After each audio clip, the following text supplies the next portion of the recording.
ठीक से अगर आप समझेंगे तो आदमी जीवन में जो कुछ भी करता है वो शांति पाने के लिए करता है।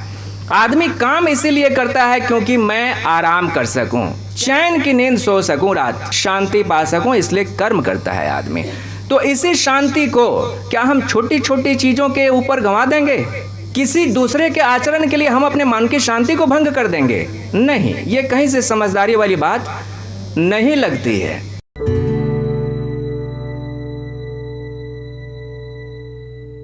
हम ये विचार कर रहे थे कि जीवन में क्या ऐसी परिस्थितियाँ होती हैं जिनसे हमारे मन की शांति भंग हो सकती है।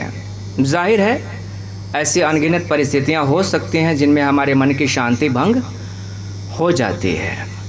मैं आपको यहाँ पे एक सूत्र सिखाने वाला हूँ।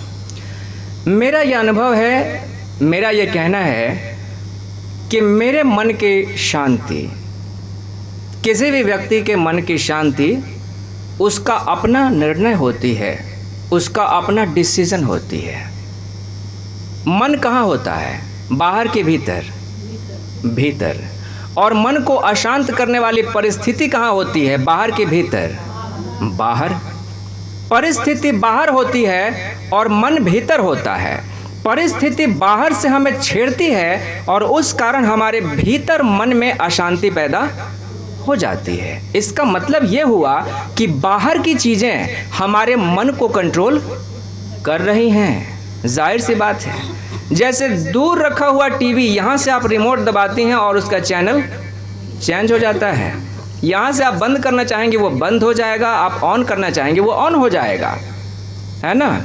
रिमोट से चलने वाली मशीन है वो। क्या हम भी रिमोट से चलने वाली ही मशीनें हैं? नहीं ना, हम तो इंसान हैं। हमारे भीतर स्वतंत्र होकर सोचने की एक क्षमता है कि नहीं? अगर स्वतंत्र होकर सोचने की क्षमता है तो इसका मतलब ये होना चाहिए कि बाहर की कोई चीज़ मेरे मन की शांति को प्रभावित ना कर पाए। अगर वो कर पा रही है, इसका मतलब ये है कि बाहर की चीज़ें मेरे मन को नियंत्रित कर रही हैं। मेरा मन बाहर की चीज़ों के कंट्रोल में है। ठीक है, यहाँ तक हम समझ पा रहे हैं। जैसे आप सभी ने अपने अपने अनुभव बताए कि परिवार में आपके साथ गलत हो जाता है, समाज में बहुत सारी चीज़ें गलत हो जाती हैं जिनको देख के मन की शांति भंग हो जाती है। मैं पूछता हूँ कि क्या गलत चीज़ों को देखकर मन की शांति को भंग कर लेना अनिवार्य है? क्या ये ज़रूरी है कि गलत चीज़ों को देख के मन की शांति को भंग कर ही लिया जाए? ज़रूरी तो नहीं है। मान लीजिए गलत चीज़ तो गलत है ही और उसको ठीक किया ही जाना चाहिए, है ना। जो कुछ भी गलत है उसको ठीक किया जाना चाहिए, डेफिनेटली, इसमें कोई शक नहीं है। लेकिन उसको ठीक करने का तरीका क्या है? मन को शांत रख के या मन को अशांत करके? किस तरीके से हम किसी समस्या का समाधान बहुत अच्छे तरीके से निकाल सकते हैं? शांत रह के या अशांत होके? शांत रह के। जब आप शांत होते हैं तब आप बहुत ठीक तरीके से किसी समस्या का समाधान निकाल पाते हैं। लेकिन जब आप अशांत हो जाते हैं तो कुछ का कुछ कर देते हैं। घर में रखी हुई चीज़ आप भूल जाते हैं कि कहाँ रखे थे, अभी रखे और अभी मन अशांत है, खोज रहे हैं, 2 मिनट के भीतर ही आपको याद नहीं आ रहा है कि कहाँ रख दिया। खोज खोज के थक जाती हैं, नहीं मिलता है। लेकिन जब आप शांत हो जाते हैं घंटे 2 घंटे बाद, या रात को सो जाते हैं और अगले दिन उठते हैं तो देखते हैं कि टेबल पे ही रखा है, सामने ही पड़ा हुआ है, दिखाई नहीं दिया क्योंकि मन बहुत अशांत था। मन में तरह तरह की बातें चल रही थी, इस कारण सामने रखी हुई चीज़ भी दिखाई नहीं देती है। तो मैं आपको ये कह रहा हूँ कि हमारे मन की शांति क्या हमारा अपना निर्णय है या वो बाहर की चीज़ों पर निर्भर करती है? फिर से समझिए, महत्वपूर्ण विषय है, बारीकी से हम इस पर चर्चा करेंगे। मैंने ये पूछा कि क्या जीवन की हर परिस्थिति में अपने मन की शांति को बनाए रखा जा सकता है? क्या ये संभव है? संभव है? ये तो मुझे बहुत अच्छा लग रहा है सुन के। तो ये अगर संभव है तब फिर हम अशांत कैसे हो जाते हैं? क्यों हो जाते हैं? जब आप कह रही हैं कि हर परिस्थिति में शांत रहना संभव है, तब फिर हम अशांत क्यों हो जाते हैं? अपने मन पे कंट्रोल नहीं कर पाते। मन पे कंट्रोल नहीं है ना? मन को हर परिस्थिति में शांत रखने की जो कला है वो हमने नहीं सीखी है, उसका हमने अभ्यास नहीं किया है। अभी परसों ही हमने बात की ना अभ्यास के ऊपर, कि जिस चीज़ का आप अभ्यास करते हैं उसमें आप अच्छे हो जाते हैं। अगर अभ्यास नहीं करेंगे तो आप अच्छे नहीं होंगे। कुछ लोग होते हैं जो जीवन की कुछ परिस्थितियों में, विपरीत परिस्थितियों में तुरंत अशांत हो जाते हैं, लेकिन कुछ ऐसे लोगों को भी आप देखेंगे कि कितनी भी विपरीत परिस्थिति हो जाए वो जल्दी अशांत नहीं होते, वो धीर गंभीर बने रहते हैं। ये इसलिए हो रहा है क्योंकि उन्होंने अपने मन को नियंत्रित करने की कोशिश की है, अभ्यास किया है लंबे समय तक। ठीक है, महात्मा बुद्ध बैठ के प्रवचन कर रहे थे, तो महात्मा बुद्ध एक बहुत ही क्रांतिकारी संत थे। समाज की बहुत सारी गलत बातें हैं उनके ऊपर वो बोलते थे, तो उससे बहुत सारे लोग नाराज होते थे। बहुत सारे जानवर मार दिए जाते थे देवताओं के नाम पे। औरतों की जो दुर्दशा थी, समाज में छुआछूत था, जात पात, इन सब के खिलाफ वो बोलते थे। तो इससे बहुत सारे लोगों को तकलीफ होती थी। तो एक व्यक्ति आया और बुद्ध की कोई बात उसको बुरी लग गई थी, तो वो आया और आके इनके मुंह पे थूक दिया। भगवान बुद्ध ने अपने कपड़े से अपना चेहरा पोंछ लिया और पोंछ के उस व्यक्ति से कहा कि हे बंते, क्या आपको कुछ और भी कहना है? वो व्यक्ति कुछ नहीं बोला, कुछ बोला ही नहीं। वो इतने गुस्से में था कि बस वहां से चला गया। अब जो बुद्ध के शिष्य बैठे थे उन्होंने बुद्ध से कहा कि आपने उसको ऐसे ही जाने दिया, उसने आपका अपमान किया है, हम उसको दंडित करना चाहते थे लेकिन आपने उसे जाने दिया। और ये क्या, आपने तो पूछा कि भाई तुम्हें और भी कुछ कहना है, कुछ कहा तो नहीं उसने? कुछ नहीं कहा, लेकिन आप पूछ रहे हैं कि और भी कुछ कहना है। हमें ये बात समझ में नहीं आई। बुद्ध ने कहा कि देखो, उसने जो कुछ भी मेरे साथ किया अपने मन की दशा के अनुरूप किया। जो उसके मन की दशा थी उस समय, उसके अनुरूप उसने व्यवहार किया। लेकिन उसके व्यवहार के कारण मैं अपने मन की शांति क्यों खो दूं? मेरे मन की शांति मेरे नियंत्रण में होनी चाहिए। तो मैंने अपने मन के अनुरूप उसको उत्तर दिया।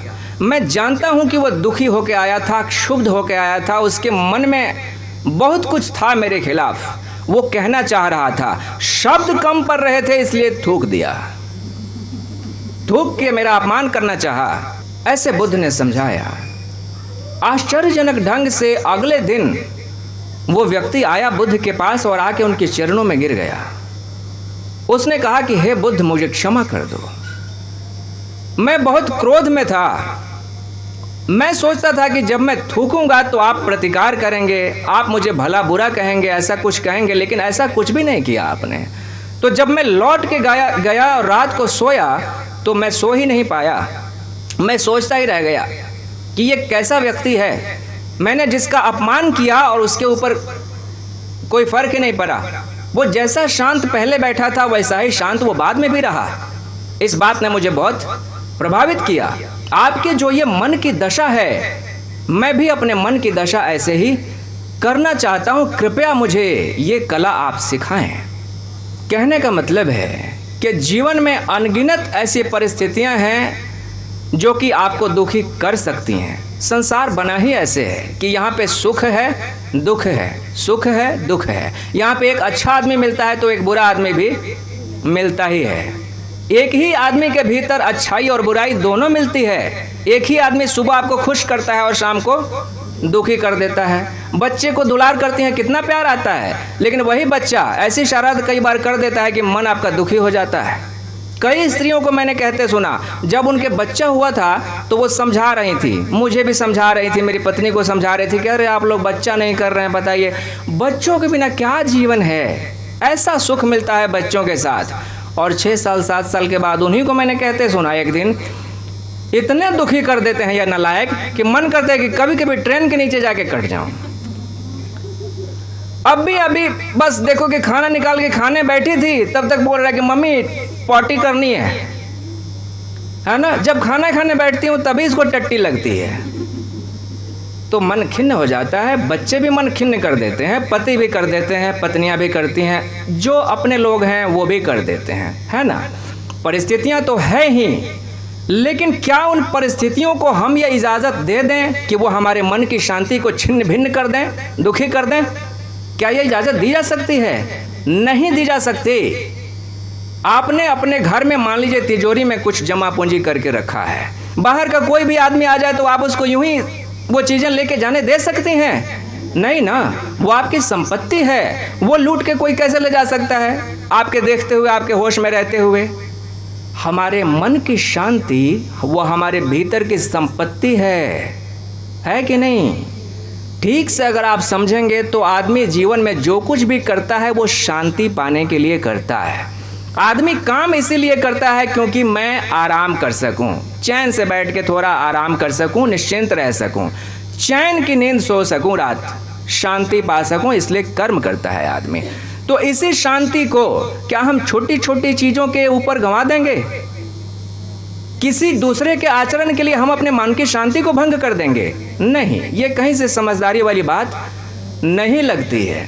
तो मैं ये कहने की कोशिश कर रहा था कि हमारे मन की शांति हमारा अपना चुनाव है, हमारा अपना निर्णय है, ये हमें समझना होगा। सबसे पहली बात कि इस तरह से आप कभी सोचते ही नहीं कि हमारे मन की शांति हमारा अपना डिसीजन है। बचपन से ही हमें यही चीज़ सिखाई जाती है कि सामने वो गलत कर रहा है तो क्रोध आना ही चाहिए। छोटे बच्चे होते हैं, कभी लड़ाई झगड़े करते हुए आप देखेंगे तो आप उससे पूछते हैं कि भाई तुमने उसको क्यों मारा, तो वो कहता है कि पहले इसने मुझे गाली दिया। उससे पूछते हैं कि भाई तुमने गाली क्यों दिया, तो वो कहेगा कि पहले इसने मुझे चींटी काटा। मतलब इसने चींटी काटी, उसके कारण उसने गाली दी, उसने गाली दी, उसके कारण इसने मुक्का मारा। एक दूसरे से चीज़ें जो है वो एक दूसरे तक पहुंच रही है, चेन है वो आगे बढ़ रहा है। बच्चे बड़े हो जाते हैं, बूढ़े भी हो जाते हैं, लेकिन वो जो ढंग था ना, वो ढंग नहीं बदलता है। बड़े लोग भी तो ऐसे ही करते हैं ना, ऐसे ही लड़ाई झगड़े होते हैं। मैं कहता हूं कि एक व्यक्ति अगर आपकी चुगली ही कर गया और उसके ऊपर अगर आप रिएक्शन ना करें, होता नहीं है कई बार अगर आपके कान में पड़ गई कि मेरे खिलाफ उसने बुरा कहा है, अब आपके मन में एक अंदर से उठ आती है बात कि पूछूंगी, जिस दिन दिखाई दे गई उस दिन मैं पूछूंगी ज़रूर उससे।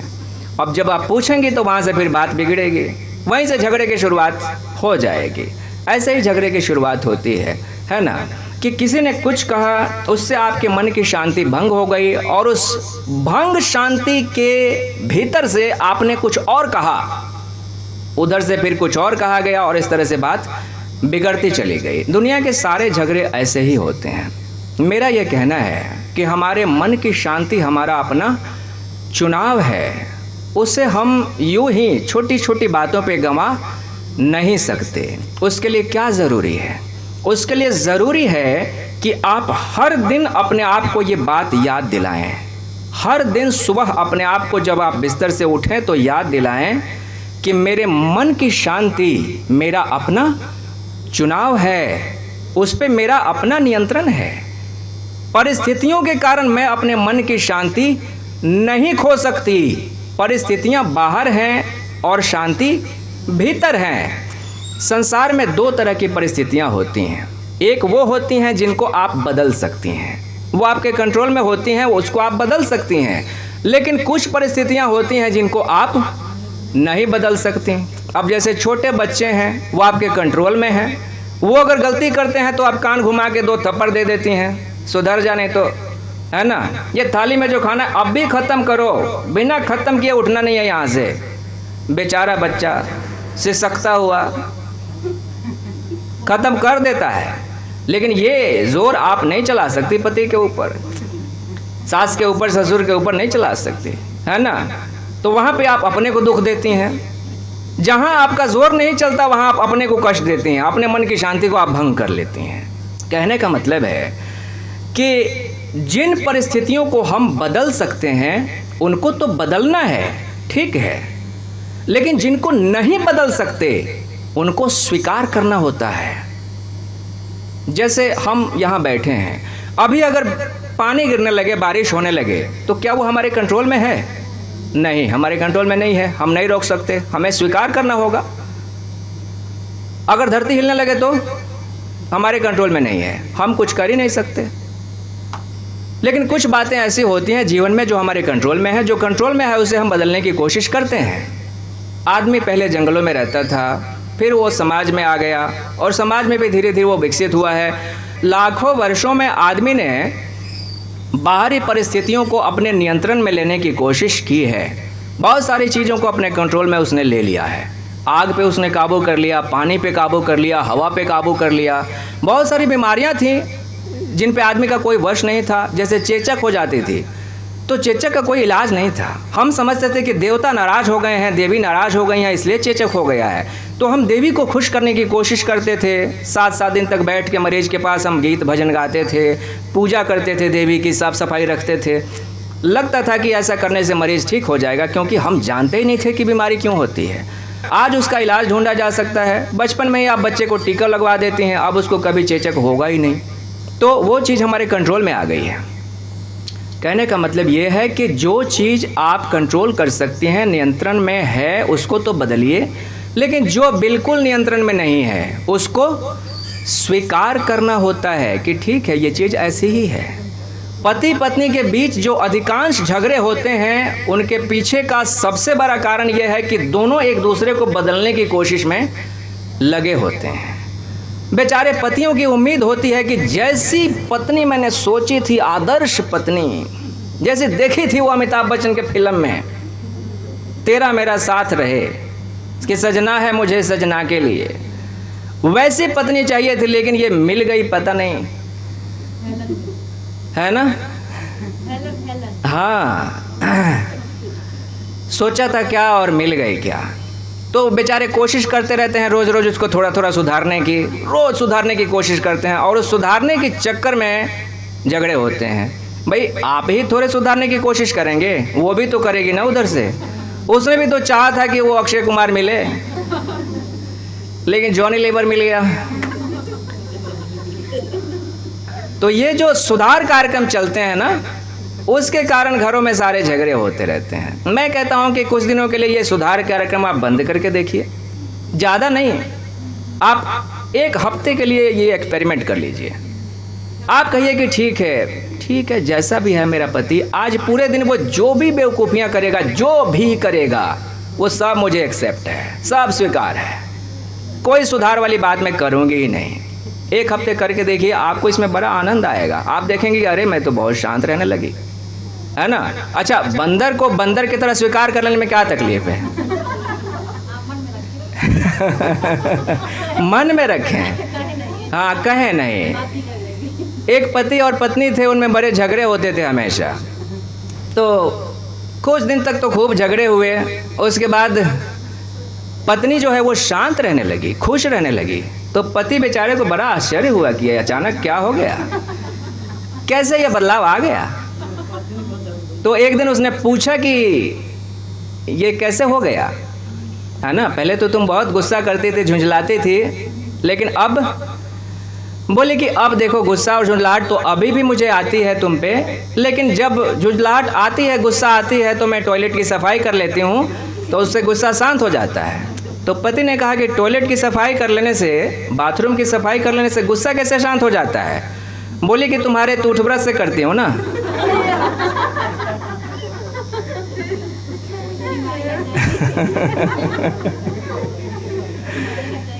है ना। तो मन को कैसा सुकून मिलता है, फिर लड़ने झगड़ने की ज़रूरत ही नहीं है। वैसे आप लोग ऐसा नहीं करेंगे, मुझे भरोसा है जी। तो ये सूत्र मैं आपको बता रहा था कि मेरे मन की शांति मेरे अपने नियंत्रण की चीज़ है, उस पर मेरा अपना नियंत्रण होना चाहिए। उसके लिए आपको क्या करना है? उसके लिए आपको अपने आप को आत्म सुझाव देना है, ऑटो सजेशन देना है। ये काम आपको कल से लगातार करना है, जब तक शिविर चल रहा है तब तक।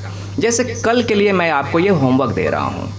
कल सुबह जैसे ही आप बिस्तर से उठें, आप अपने आप को याद दिलाएं कि मेरे मन की शांति मेरा अपना चुनाव है, वो बाहर की परिस्थितियों पर निर्भर नहीं करती हैं। परिस्थितियां मेरे कंट्रोल में हो सकती हैं या कंट्रोल में नहीं भी हो सकती हैं, लेकिन किसी भी परिस्थिति में अपने मन की शांति को बनाए रखना ये मेरे वश की बात है।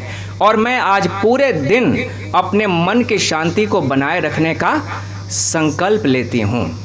क्या ये कर सकते हैं कल आप? कल के लिए ये होमवर्क है। कल इसका आप अभ्यास कीजिए पूरे दिन, चाहे जैसी भी परिस्थिति आए आप अपने को निरीक्षण कीजिए, देखिए कि आप अपनी शांति को बनाए रखने में सक्षम हो पाती हैं कि नहीं। क्या कोई ऐसी परिस्थिति आ गई जहां आपको गुस्सा आ गया, या आप भूल गई, होश भूल गया, याद रखे हुए थे लेकिन अचानक से बात भूल गई, फिर जब गुस्सा चला गया तब याद आया कि अरे अरे गुरुजी ने तो कहा था कि ऐसे करना है लेकिन मैं भूल गई। ठीक है, शाम को कल इस पे हम फिर से चर्चा करेंगे, है ना। इसको नियमित चीज़ बनानी है, पूरे जीवन की चीज़ बनानी है। कभी समय था मेरे जीवन में जब मैं ज़रा सी बात पे क्रोधित होता था, बहुत ज़्यादा क्रोधित व्यक्ति हुआ करता था मैं। लेकिन जब से ध्यान करना शुरू किया, मेरे गुरु ने ये मंत्र मुझे बताया कि मेरी शांति मेरा अपना चुनाव है। परिस्थितियाँ मेरे हाथ में नहीं है, लेकिन शांति मेरे अपने हाथ में होनी चाहिए। इस पे मैंने अभ्यास किया और आज मैं कह सकता हूँ कि दुनिया की कोई भी परिस्थिति मेरे मन की शांति को भंग नहीं कर सकती, है ना। बाकी इंसान का अपना जितना सामर्थ्य होता है उसके अनुसार वो चीज़ों को बदलने की कोशिश करता है, लेकिन सारी चीज़ें हमारे सामर्थ्य में तो है नहीं। ठीक है, चलिए, तो इसके साथ ही आज की सभा को हम समाप्त करने जा रहे हैं। और कल तो मैडम ने इतना बढ़िया भजन सुनाया था कि मैं चाहता हूँ कि प्रत्येक दिन उनसे एक भजन सुना जाए। क्या इरादा है आप लोगों का? है ना बढ़िया? तो आ जाइए, भजन सुनते हैं आपसे और उसके बाद हम प्रार्थना करेंगे और फिर प्रसाद ग्रहण करेंगे। ठीक है, आप देखना अगर वॉल्यूम बढ़ाने की ज़रूरत लगे तो। तेरा नाम सबके लब पे सुबह हो शाम हो, सुबह हो शाम हो, सुबह हो शाम हो। हर बुराई से बचे बस नेक काम हो, नेक काम हो, नेक काम हो। हम गुनाह के घने अंधेरों से बचे, हम गुनाह के घने अंधेरों से बचे।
वाह, बहुत ही बढ़िया, बहुत बढ़िया।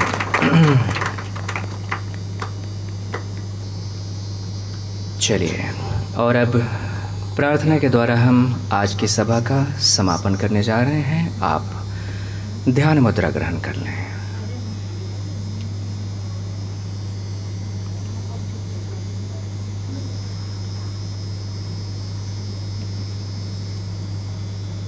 बाई हथेली के ऊपर दाई हथेली, दोनों हथेलियां गोद में, अंगूठे एक दूसरे को छूते हुए रहेंगे। पीठ सीधी, गर्दन सीधी और आंखें बंद कर लें। आंखें बंद कर लें। प्रार्थना गाने के लिए आप आंखें बंद कर लें।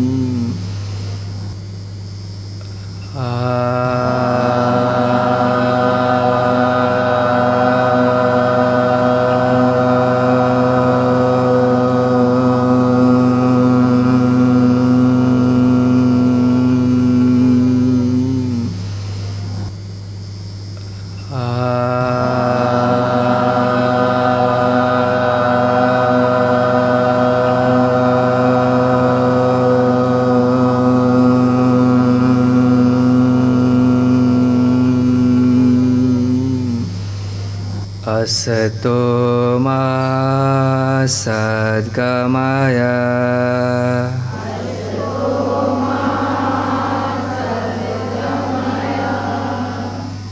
तमसो मा ज्योतिर्गमय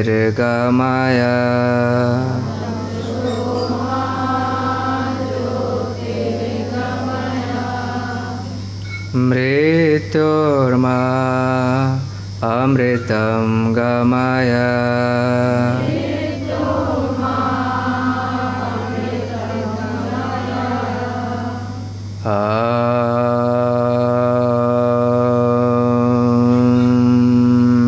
शांति शांति शांति।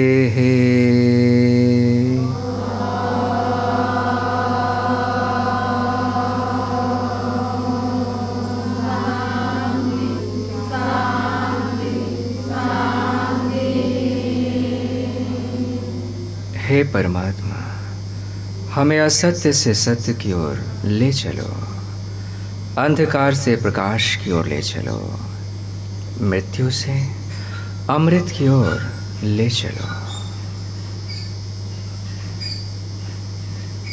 अब आप धीमे धीमे अपनी आंखें खोल सकते हैं।